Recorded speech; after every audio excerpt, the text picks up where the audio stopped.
Well, unlike most of your guests, I never met her. I never knew her. So I don't feel particularly touched by the loss. Obviously, I've seen her on television and on banknotes and postage stamps. The one memory that does spring to mind is that my mother died 2 years ago at the age of 96.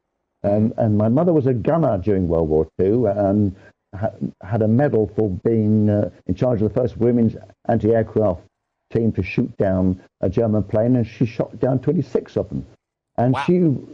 she said that Princess Elizabeth came to visit their battery, and of course acolytes turned out first to change the lavatory seat and put sawdust in the bucket underneath so that no one would know what the princess was doing.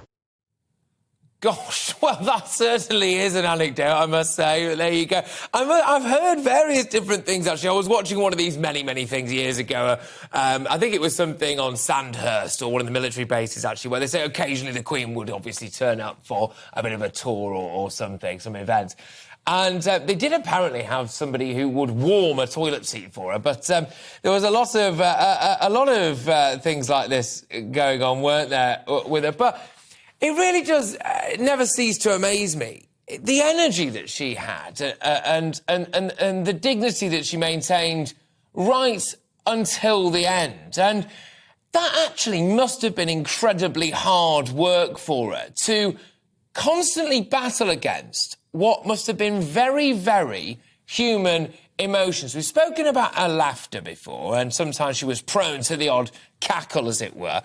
But also things like anger or impatience or just things that maybe you and I would let out of ourselves without even thinking. I mean, I do it at least 50 times a day. She always had to show restraint.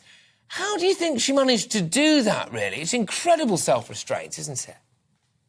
Well, I guess it's breeding now, and she came from a generation which were kind of really instructed to hide their emotions, which I don't think was a particularly bad thing. But even the deepest, hardest-hearted Republican, Robespierre or Lenin, would have respect for the Queen, surely.